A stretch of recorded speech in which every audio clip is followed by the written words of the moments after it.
जहां से उठती है सच्ची खबर, वहीं से शुरू होता है छत्तीसगढ़ नाउ।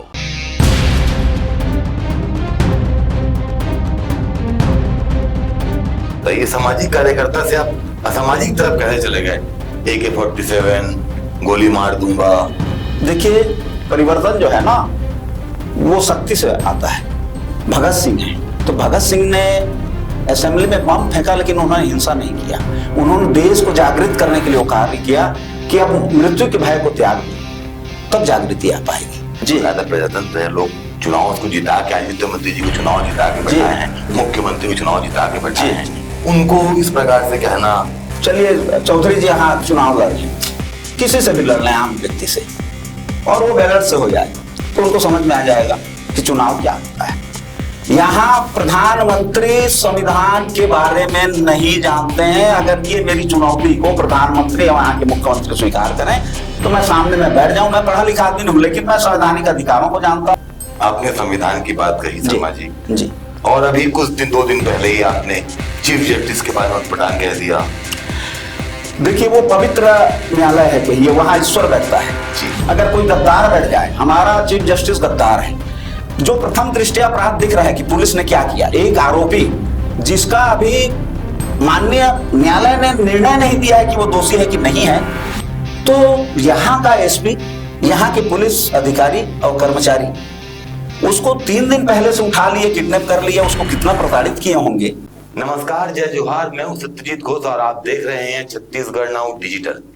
आज हमारे साथ बात करने के लिए स्टूडियो में पहुंचे हैं सामाजिक कार्यकर्ता और हमेशा गरीबों और मजबूरों की आवाज बनने वाले राधेश्याम शर्मा जी।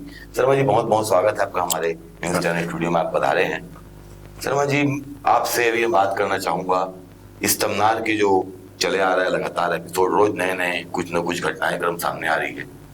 सबसे पहले शर्मा जी, मेरे दर्शक जानना चाहेंगे कि राधेश्याम शर्मा जी क्या हैं? मैं एक सामान्य व्यक्ति हूँ, नागरिक हूँ देश का, और संवैधानिक अधिकारों के प्रति चेतना जागृत करने के काम में मैं लगा हुआ हूँ निरंतर 30 वर्षों से। और उसी के तारतम्य में जहाँ जहाँ शोषण, अत्याचार या शासन प्रशासन की जो नीतियां हैं, जो कानून का जहाँ पालन नहीं हो रहा है, लोगों को सड़कों पर उतरना पड़ रहा है, उनको मैं साथ देता हूँ। ये सफेद ड्रेस, धोती कुर्ता, सफेद का ऐसा है कहिए कि मेरे अंदर बहुत कालिक है। मैं इंसान बनने की प्रक्रिया में चल रहा हूँ, बन नहीं पाया हूँ, और जीवन के अंतिम समय तक इंसान बन जाऊं ये कोशिश में लगा हुआ हूँ। शर्मा जी, सामाजिक कार्यकर्ता बोलते हैं आपको सब, सामाजिक कार्यकर्ता। ये सामाजिक कार्यकर्ता से आप असामाजिक तरफ कैसे चले गए? AK-47 गोली मार दूंगा। देखिए, हमारे देश में जो व्यवस्था है वो लोकतांत्रिक व्यवस्था है, लेकिन देश में मैं सोचता हूं कि लोकतंत्र पूरी तरह से विफल हो गया है और छद्म लोकतंत्र रह गया है। ये राजतंत्र है। 78 वर्षों से हम जिस आजादी का झुंझुना पकड़े हैं, तो आजादी कहीं नहीं है। न जीवन जीने की आजादी है और ना ही अपने अधिकारों की रक्षा करने की आजादी है। तो ये गुलामी से भी बदतर जिंदगी है। मेरे को लगता है, आप जैसा प्रश्न किए कि आप सामाजिक कार्यकर्ता हैं और आप गोली मारने की बात या जी आप अहिंसा की बात करते हैं, जो शब्दों का प्रयोग करते हैं, क्या है, परिवर्तन जो है ना वो शक्ति से आता है। अच्छा, हमारे क्रांतिकारी जो साथी हैं जी, तो उसमें सुभाष चंद्र बोस हैं, चंद्रशेखर आजाद हैं, भगत सिंह हैं। तो भगत सिंह ने असेंबली में बम फेंका, लेकिन उन्होंने हिंसा नहीं किया। उन्होंने देश को जागृत करने के लिए कार्य किया कि अब मृत्यु के भय को त्याग दो, तब जागृति आ पाएगी। तो मेरे शब्दों को अगर ऐसा सोचा जाता है कि वह संवैधानिक है या मैं गोली मारने की बात कर रहा हूं, तो देखिए, अगर मैं वास्तव में ताकतवर होता तो देश के जो गद्दार हैं, जो सफेद पोश हैं, राजनीतिक दलों में है, जो शोषण अत्याचार कर रहे हैं, संविधान का पालन नहीं कर रहे, कानून का पालन नहीं कर रहे हैं, निरीह जनता पिसी जा रही है। आप छत्तीसगढ़ के परिप्रेक्ष्य में सोचिए कि यहाँ जो अंधाधुंध औद्योगिकरण हुआ है, उसमें प्रति माह लगभग 500 से ऊपर मौतें हो रही हैं। बिल्कुल। तो इतनी बड़ी जनहानि, तो कहां है देश का लोकतंत्र, कहां है यहाँ के राष्ट्रपति, कहां है न्यायपालिका? तो अगर हजारों लोग यहाँ शहादत दे रहे हैं सिर्फ विकास के नाम पर, तो विकास किसका हो रहा है? उद्योगपति का, राजनीतिक व्यक्तियों का, प्रशासनिक तंत्र में जो बैठे हैं उन लोग का, बस। बाकी तो सब पीछे जा रहे हैं। और मेरी जो बातें हैं, बोलते हैं कि आप असंवैधानिक शब्दों का प्रयोग करते हैं, तो मेरे ध्यान से मैं ज्यादा पढ़ा लिखा आदमी नहीं हूं और मेरे नजरिया में कहीं मैं असंवैधानिक शब्दों का प्रयोग नहीं करता। देखिए, एक सेवक जो है, सेवा सड़कों में आता है, वो नौकर है। नौकर अगर ठीक सही काम ना करे तो मैं जिन शब्दों का प्रयोग करता हूं, मान लीजिए मैं मुख्यमंत्री को बोल रहा हूं कि हरामखोर, माने मुफ्त का वेतन ले रहे हैं।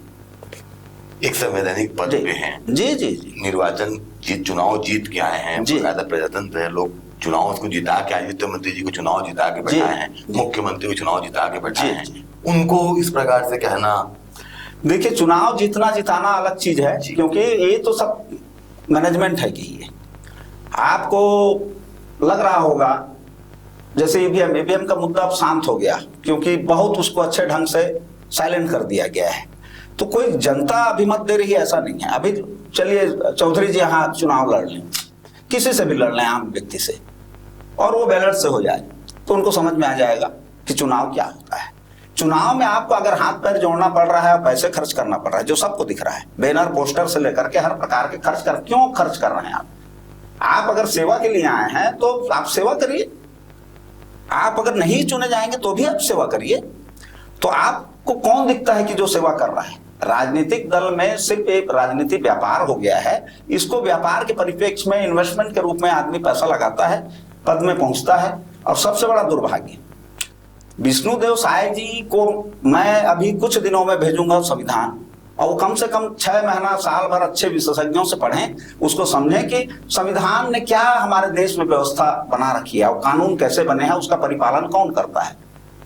तो परिपालन नहीं हो रहा है, और एक संवैधानिक पद में व्यक्ति बैठा हुआ है जो शपथ ले रहा है, वो पढ़ा नहीं है। मैं दावा करता हूं यहां प्रधानमंत्री संविधान के बारे में नहीं जानते हैं। अगर ये मेरी चुनौती को प्रधानमंत्री और यहाँ के मुख्यमंत्री स्वीकार करें तो मैं सामने में बैठ जाऊं। मैं पढ़ा लिखा आदमी नहीं हूं, लेकिन मैं संवैधानिक अधिकारों को जानता हूं, अपने कर्तव्यों को जानता हूं। आपने संविधान की बात कही शर्मा जी, जी, और अभी कुछ दिन 2 दिन पहले ही आपने चीफ जस्टिस के बारे में उटपटांग कह दिया। देखिए, वो पवित्र न्यायालय है कि ये वहां ईश्वर बैठता है जी। अगर कोई गद्दार बैठ जाए, हमारा चीफ जस्टिस गद्दार है। जो प्रथम दृष्टया अपराध दिख रहा है कि पुलिस ने क्या किया, एक आरोपी जिसका अभी माननीय न्यायालय ने निर्णय नहीं दिया है कि वो दोषी है कि नहीं है, तो यहाँ का एसपी, यहाँ के पुलिस अधिकारी और कर्मचारी उसको 3 दिन पहले से उठा लिए, किडनैप कर लिया, उसको कितना प्रताड़ित किए होंगे। तो क्या ये अधिकार किससे मिला है इनको? ये क्या सर्वोच्च न्यायालय ने इनको दे रखा है, क्या सर्वोच्च न्यायालय से ऊपर है? ठीक है, आपने कहा बिल्कुल ये गलत हुआ, हम भी मानते हैं कि साहू के साथ पुलिस ने गलत किया। 3 दिन तक उनको रखा, उसको जुलूस निकाला, लेकिन साहू ने क्या सही किया था आप बताएंगे? साहू ने इस प्रकार से एक महिला पुलिसकर्मी की वो महिला के साथ जो भी जिसने भी किया, चाहे साहू ने किया या अन्य लोगों ने किया, वो बहुत ही शर्मनाक है। क्योंकि बेटी बहन जो है ना, वो इस देश की हमारी शान है, इज्जत है, आबरू है। अगर उनको कलंकित किया जा रहा है तो उनको तो फांसी की सजा होनी चाहिए, उसमें सुधार होना चाहिए कि अगर ऐसा जलील कोई कर रहा है तो उसको अक्षम्य है, उसको फांसी की ही सजा होनी चाहिए, उससे नीचे की सजा की मैं मांग नहीं करता कहिए। और रही बात चीफ जस्टिस महोदय का, उन्होंने प्रथम दृष्टया पूरे सारे वीडियो सारे चैनल दिखा रहे हैं, तो उनको उनका अगर वो न्यायाधीश होते और अपने पद के साथ ईमानदारी करते ना, तो वो पहले एसपी से लेकर के सबको लाइन अटैच करते, निलंबित करते और ये आदेश देते डीजीपी को कि 3 दिनों के अंदर इसमें विवेचना पूरी करें और अपराध दर्ज कर अपराधियों को, जिन्होंने अपने पद का दुरुपयोग किया है, वहां के पुलिस अधीक्षक से लेकर के और नीचे सिपाही तक सबकी गिरफ्तारी सुनिश्चित करें। ये जस्टिस होता, ये न्याय होता। लेकिन वो सरकार से पक्ष मांग रहे हैं। सरकार क्या पक्ष देगा? आप वीडियो नहीं देख रहे हैं, आप अंधे हैं, बहरे हैं, आपको समझ में नहीं आ रहा है। तो उस पवित्र न्यायालय की कुर्सी को जो कलंकित कर रहा है, उसका दुरुपयोग कर रहा है अपने पद का, तो ऐसे व्यक्ति को मैं अगर कुछ बोल रहा हूं तो वो गद्दार है इसलिए बोल रहा हूं, उसको कुर्सी छोड़ देना चाहिए। शर्मा जी, जी। ये आरोप मैं नहीं लगा रहा हूँ, सोशल मीडिया पे कई नहीं। लोग लगा रहे हैं जी। कि आपको अनाप शनाप बोल रहे हैं कि इस जी। पर कार्रवाई होनी चाहिए, ये फैक्ट्रियों के दलाल हैं, जी। ये उनसे चंदा मांगते हैं। जी। इस प्रकार के आरोप आपके ऊपर सोशल मीडिया में लगातार लगा रहे हैं भाजपा के कार्यकर्ता और अन्य लोग भी लगा रहे हैं, इस पर क्या कहना चाहेंगे? देखिए, बोलने की स्वतंत्रता सबको है। जी। भारतीय जनता पार्टी या कांग्रेस ये नहीं बोल सकता कि मैं जनहित के मुद्दों पर अभी तक कोई काम किया हूं। मैं तो नहीं देखता कि ये इतना जंगल कट रहे हैं, बिना कानून के कट रहे हैं, फैक्ट्रियां लग रही हैं, प्रदूषण फैल रहा है, कौन आवाज उठाया है? जो सत्ता में रहता है वो मौन रहता है, विपक्ष वाला भी मौन रहता है। तो अब ओपी चौधरी आईएएस हैं, उन्होंने संविधान को पढ़ा है, कानून को पढ़ा है, और पर्यावरण की स्थिति अगर देश में 3 प्रमुख राज्यों में हम अग्रणी हैं तो ये दुर्भाग्यजनक है और उनको तत्काल पद त्याग देना चाहिए, और नहीं त्याग रहे हैं तो वो तानाशाही कर रहे हैं। अब मैं तो सोचता हूं कि अपरोक्ष रूप से पूरे प्रदेश को ओपी चौधरी चला रहे हैं। विष्णुदेव साय जी को तो बेचारे को जब संविधान और कानून का ज्ञान नहीं है तो वो तो एक कठपुतली है कि ये तो यहाँ जीवन से खिलवाड़ हो रहा है। ये जो भी क्षेत्र हैं, जो आदिवासी क्षेत्र हैं, वन क्षेत्र हैं, वो 5वीं अनुसूचित क्षेत्र में है, 6वीं अनुसूची में है, लेकिन वहां अधिकार किसको है? विधिवत पेशा कानून का परिपालन हो जाए, उसमें संस्तुति राज्यपाल का और राष्ट्रपति का हो, तब कोई औद्योगिक प्रयोजन हो सकता है। तो क्या ऐसा हो रहा है? कानून का पालन कहाँ हो रहा है, मेरे को बताइए। कानून की बात की आपने शर्मा जी, कानून क्या सबके लिए बराबर है? अगर सबके लिए बराबर है, 2 मिनट रुक जाऊंगा, कानून अगर सबके लिए बराबर है तो अभी बीते दिनों आपने देखा होगा अमित बघेल ने कुछ टिप्पणी करी, कुछ अनाप शनाप कैमरे के सामने बोला, उसे पुलिस ने कार्रवाई करी। अभी कुछ दिनों पहले ही रायगढ़ के एक सिंधी युवक ने कुछ उटपटांग शब्द बोले, उसके भी पुलिस कार्रवाई करी। आप पर कार्रवाई क्यों नहीं हो रही है? आपने भी उटपटांग कहा है, अगर कानून सबके लिए बराबर है तो। कानून बराबर है लेकिन उसका परिपालन उस ढंग से नहीं है, और धर्म जाति संप्रदाय के बारे में टीका टिप्पणी करना इस लोकतंत्र में मैं उसको अनुचित मानता हूं, चाहे कोई भी व्यक्ति। और आप बोल रहे हैं और रही बात कि जो बीजेपी के हैं या जो मेरे को इनको जेल जाना चाहिए, तो मैं तो उनको सबको प्रणाम कर रहा हूं और उनको मैं सादर आमंत्रित कर रहा हूं कि वो जेल जाना चाहिए क्यों बोलते हैं, काहे अपराध पंजीबद्ध नहीं करवा रहे हैं? इस प्रदेश में क्या भारतीय जनता पार्टी के किसी कार्यकर्ता को, संवैधानिक पद में बैठे हुए व्यक्तियों को मैं जो आरोपित कर रहा हूं, उसके लिए पीड़ा नहीं हो रही है? अब वो अपमान महसूस नहीं कर रहे हैं, और नहीं कर रहे हैं तो मेरी बात से सहमति है सबकी। पूरे प्रदेश में अभी तक FIR नहीं हुआ है, और मैं तो उनको आग्रह करूंगा कि वो FIR करे, तब मैं पूरे देश के सामने बताऊंगा कि गद्दार के लिए कैसी भाषा का उपयोग करना चाहिए। और मैं अपने को निर्दोष साबित नहीं करूंगा, मैं जो बोल रहा हूं उसमें तटस्थ रहूंगा कि मैं बोलता रहूंगा। और मैं 20 वर्षों से न्यायपालिका के खिलाफ, और ये भ्रष्ट न्यायाधीश हैं उनको मैं तालाबंदी भी की थी आपने। मैंने तालाबंदी किया है। माननीय उच्च न्यायालय के भ्रष्ट न्यायाधीश को आज से 7 वर्ष पहले उनका पुतला दहन डिक्लेयर करके किया है। माननीय उच्चतम न्यायालय के चीफ जस्टिस का पुतला दहन किया है, वो भी डिक्लेयर करके। शासन प्रशासन देश को मालूम है। आश्चर्य है कोई कानून नहीं पढ़ा है या संविधान का सम्मान नहीं कर रहे हैं। मैं तो चाहता हूं कि कोई भी व्यक्ति, कोई जागरूक व्यक्ति, क्योंकि ऐसी स्थिति आप जो बोल रहे हैं वो सही है, देश अराजक हो जाएगा, लोकतंत्र से विश्वास उड़ जाएगा, संविधान से, कानून से विश्वास उड़ जाएगा, जो सर्वथा अनुचित है। पर क्रांति में सब कुछ जायज है। वैचारिक चेतना के लिए, ये क्रांति लाने के लिए मेरा प्रयास है कि गाड़ियां जलाना ये सब ये तो उचित है? नहीं, ये बिल्कुल अनुचित है, और इसको जिंदल ने प्रायोजित किया है। अच्छा। उसने जो असामाजिक तत्व है उनको शराब पिलाकर, जो 21 दिन से मौन बैठे हैं, शांति से बैठे हैं। ये बात भी सामने आई कि जतिन साहू या जो साहू, हाँ जी, वो क्या बोलते हैं, वहां के जिंदल का एम्प्लॉय। हाँ बिल्कुल सही बात है, उसको सब जानते हैं कि ये तो जिंदल का एम्प्लॉय अगर चीरहरण कर रहा है हमारी माता बहनों का, तो उसको तो फांसी लगना चाहिए।